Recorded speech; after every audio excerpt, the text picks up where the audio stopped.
Aujourd'hui, la météo prévoit une tempête cataclysmique. Déluge de débris rocheux, suivi d'une montée vertigineuse des températures à plusieurs centaines de degrés. Hyper-ouragan, tsunami d'environ 200 mètres de haut, épais nuages chargés de pluies acides. Voilà le temps qu'il fera lorsqu'un gigantesque rocher de l'espace aura percuté la planète Terre. Il y aurait des débris brûlants qui jailliraient du point d'impact en provoquant des tempêtes de feu.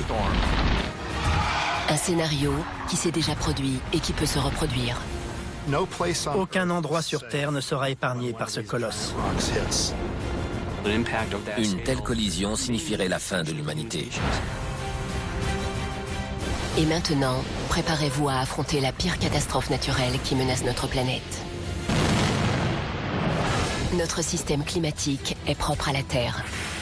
D'autres planètes connaissent des tempêtes qui dépassent l'imagination et subissent des conditions atmosphériques auxquelles nous espérons ne jamais être exposés. Mais cela pourrait-il arriver?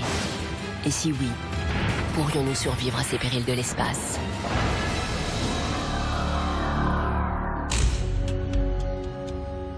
Los Angeles, en Californie. La journée s'annonce idyllique. Pas un seul nuage à l'horizon. Mais les prévisions tournent rapidement au cauchemar. Des centaines de fois plus rapide qu'une balle de fusil, ce mastodonte fonce à travers l'espace. Il déchire l'atmosphère terrestre et s'écrase au sol. L'énergie dégagée équivaut à 20 millions de tonnes de TNT.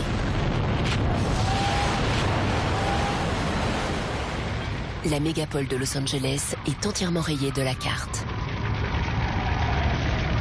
Et l'hécatombe est loin d'être terminée. En quelques secondes, à environ 600 km au nord, une pluie de vapeur brûlante et de débris rocheux s'abat sur San Francisco. Accompagné d'un séisme monstrueux.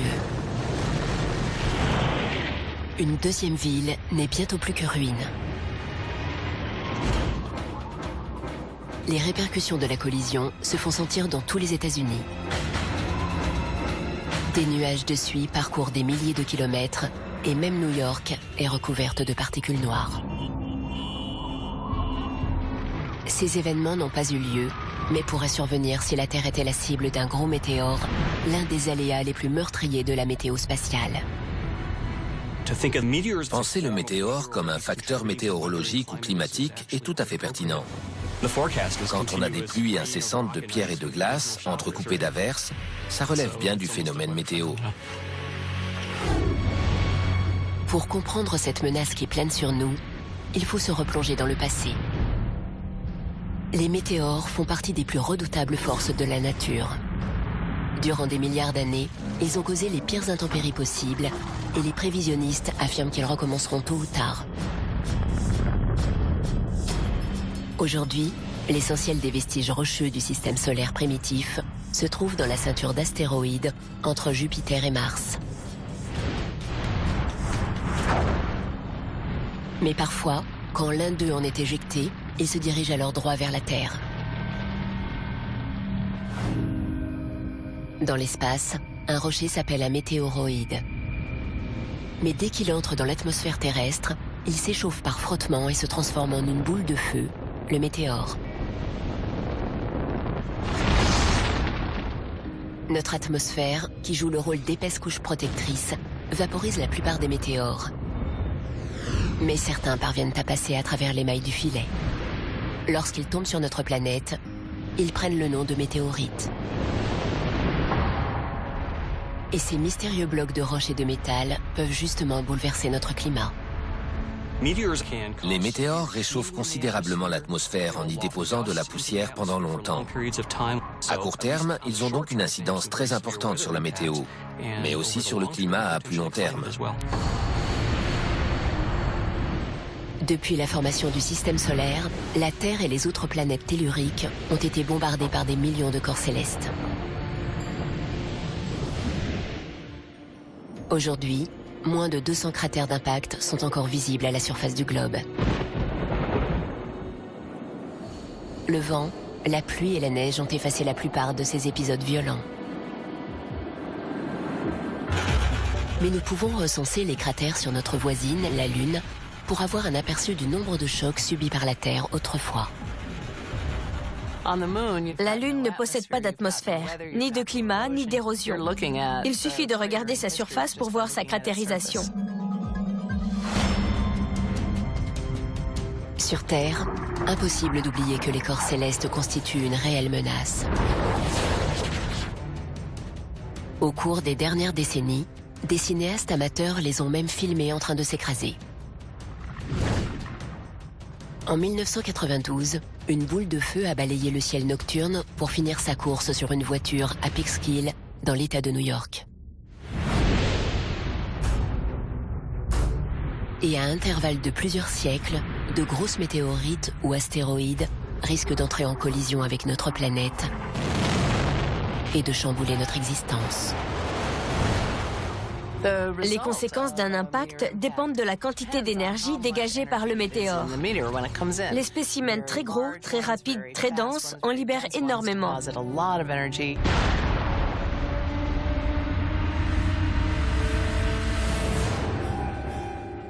L'astronome Michael Michna étudie le potentiel destructeur de différents types de météorites. Il lâche des sphères de densité et diamètre divers afin d'observer les cratères formés dans le sable.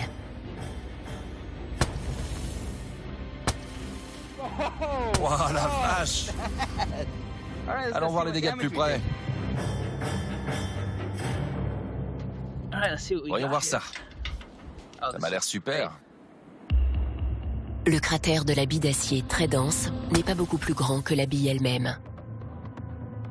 Par contre, la boule de bowling laisse une trace conséquente.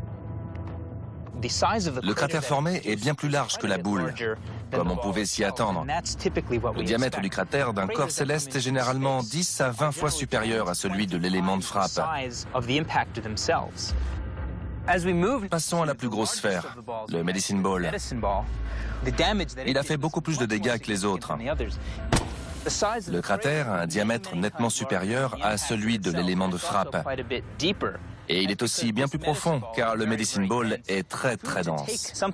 Un corps céleste qui aurait les mêmes caractéristiques et un diamètre entre 1500 et 3000 mètres produirait un cratère suffisamment vaste pour détruire une ville entière.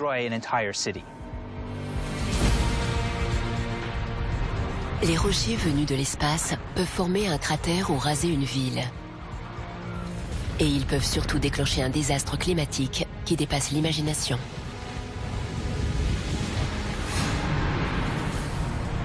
La Terre a toujours connu des catastrophes extrêmes.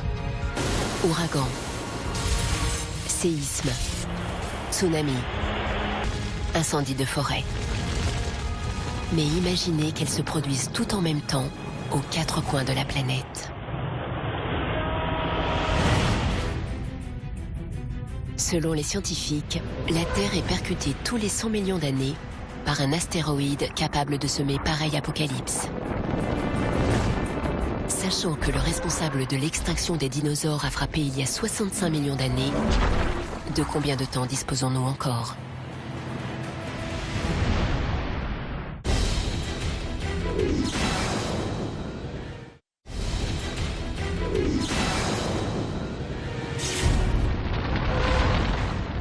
« 65 millions d'années plus tôt, notre planète a reçu un coup fatal.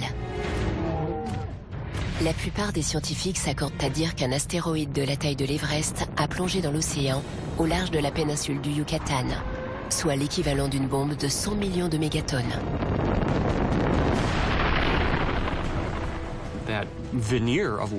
La pellicule d'eau s'est soulevée et un énorme tsunami a submergé la péninsule sur des dizaines, voire des centaines de kilomètres le long de la côte. On en a la certitude car des dépôts de fossiles du golfe du Mexique, au large du Texas, contiennent des sédiments provenant de l'intérieur des terres qui ont été charriés jusque-là. Tandis que des vagues meurtrières déferlent sur le rivage, des débris rocheux jaillissent du fond de l'océan. Sous l'impact, propulsés dans l'atmosphère, ils retombent en pluie ardente. La surface de la Terre devient instantanément une véritable fournaise. Un épais nuage de particules et de roches vaporisées envahit l'atmosphère et génère des pluies acides extrêmement toxiques. Ces rejets sont bourrés de soufre et contribuent à la formation d'aérosols, lesquels réchauffent la haute atmosphère et refroidissent la basse. D'où un changement de climat. On est passé de températures très élevées à un climat qui s'est considérablement refroidi. Surtout, les projections de particules ont bloqué la lumière du soleil et donc empêché la photosynthèse. D'où la rupture de toute la chaîne alimentaire. Ce désastre aux dimensions planétaires a duré plusieurs milliers d'années. En définitive, 75% des espèces de grande taille, dont le dinosaure, ont disparu, bombardées par les roches, brûlées vives ou faute de nourriture.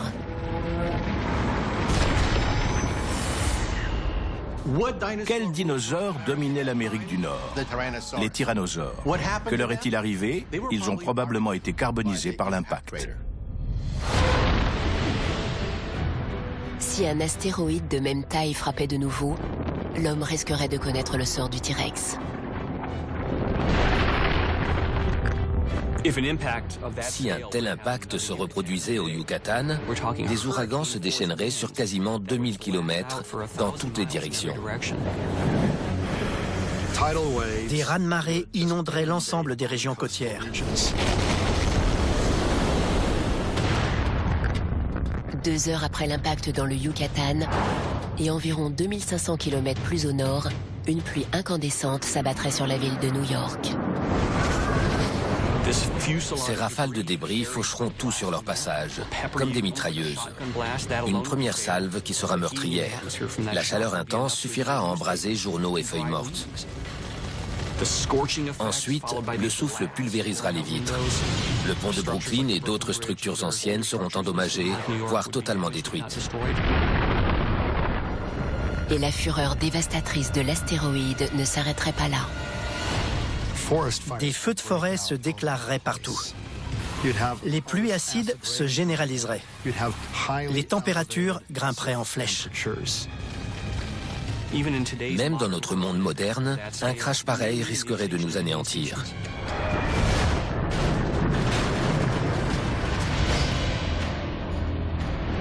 Le prochain Armageddon ne devrait pas avoir lieu avant encore 35 millions d'années. Mais ce ne sont que des estimations approximatives. Comme la dernière extinction massive remonte à 65 millions d'années, on pourrait imaginer avoir encore un répit de quelques dizaines de millions d'années. Mais en fait, ces phénomènes n'ont rien de régulier. C'est pourquoi on redoute que l'échéance ne se rapproche dangereusement. Il est fort probable qu'un astéroïde capable de provoquer une extinction massive heurtera de nouveau la Terre. Mais ce sont surtout les milliers de plus petits rochers qui doivent nous inquiéter. Il y a un siècle à peine, notre planète a vécu une rencontre d'un type détonnant. Le 30 juin 1908, une explosion retentit au-dessus de la lointaine forêt sibérienne, sur les bords de la Tunguska. Le souffle infernal rase et carbonise 80 millions d'arbres dans un périmètre vaste comme 3 fois la ville de New York. L'événement de la Tunguska demeure inexpliqué durant des décennies. Aucun cratère, pas le moindre fragment de météorite ne sera retrouvé. Les rumeurs les plus folles circulent, dont une attaque d'extraterrestres. Mais en 1945, l'explosion atomique d'Hiroshima livre enfin de surprenants indices. Les scientifiques découvrent que de petits corps célestes peuvent exploser dans l'atmosphère à l'instar d'une bombe nucléaire. La force est telle qu'ils se désagrègent avant même de s'écraser au sol. Et l'énergie libérée dans l'atmosphère est plus ou moins comparable à celle d'une ogive nucléaire.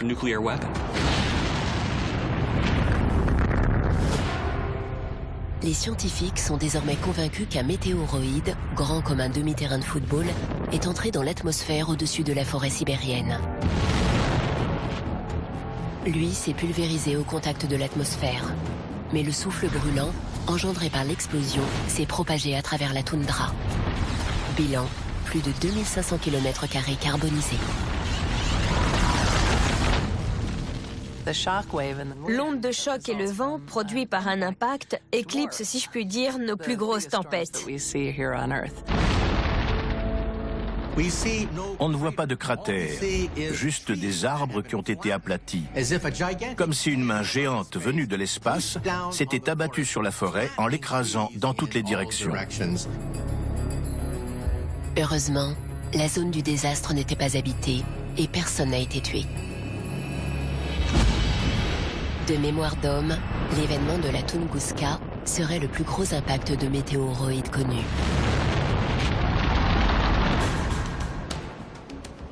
Mais si un rocher de même diamètre se désintégrait au-dessus d'une ville, cela sonnerait comme un coup de tonnerre pour les habitants. La radiation infrarouge serait suffisante pour brûler la plupart des objets à la surface du sol. L'onde de choc frapperait une fraction de seconde plus tard. Elle renverserait les bâtiments. Imaginez le météoroïde de la Tunguska qui exploserait au-dessus de San Francisco. Gratte-ciel emblématique de la ville, la pyramide Transamerica possède une large base tronconique ainsi que des poutres contre-vent afin d'assurer une meilleure résistance aux forces horizontales et verticales.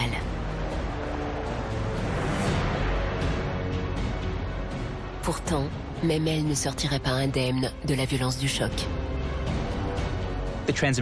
Prenez la tour Transamerica. Toutes les vitres et les parois en verre seraient soufflées par l'onde de choc que produirait l'impact. Elle resterait peut-être debout, mais les dégâts seraient colossaux. Béton cassé, éclaté, acier tordu, déformé. Car ce serait une explosion d'une force incroyable.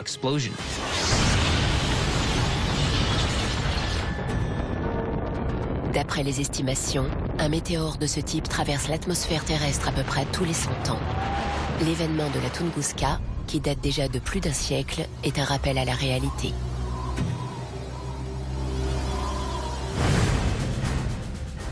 Vu l'extrême importance de l'enjeu, la NASA surveille de très près quelques 5000 astéroïdes potentiellement dangereux. Plus vaste qu'un terrain de football, ces rochers de l'espace pourraient s'aventurer à moins de 7 500 000 km de la Terre. L'agence spatiale a créé un site web où sont répertoriés les risques d'impact, une sorte de système d'alerte précoce, comme pour les tsunamis, tornades et ouragans. Quelques-uns ont des orbites qui croisent celles de la Terre. Tôt ou tard, ils croiseront notre orbite au mauvais moment et on sera percuté par un de ces géocroiseurs. Ça s'est déjà produit et ça se reproduira. Comme l'eau recouvre 75% de la surface de notre planète, un astéroïde a plus de probabilité de tomber en mer. Mais ce n'est pas une bonne nouvelle pour autant.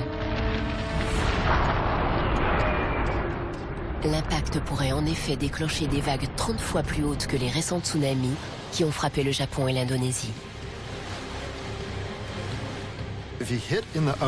S'il se crache dans le tsunami qui cause le plus de dégâts, pas les vibrations de la croûte terrestre. La Terre ne pouvant vivre avec une telle épée de Damoclès, des technologies pointues sont actuellement élaborées pour prévenir une collision. Ma méthode préférée, c'est le tracteur de gravité. Il suffit de garer un vaisseau spatial à côté de l'astéroïde et d'utiliser l'attraction qu'ils exercent l'un sur l'autre pour modifier lentement sa trajectoire au cours des années et le détourner de la Terre.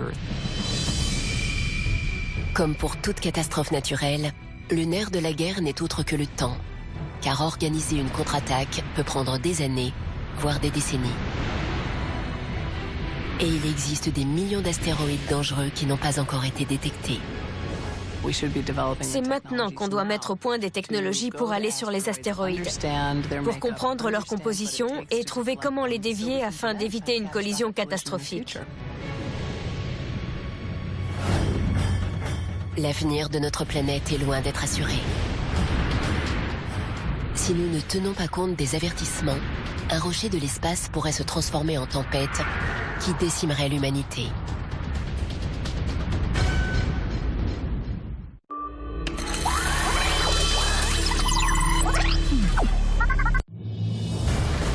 Il frappe subitement.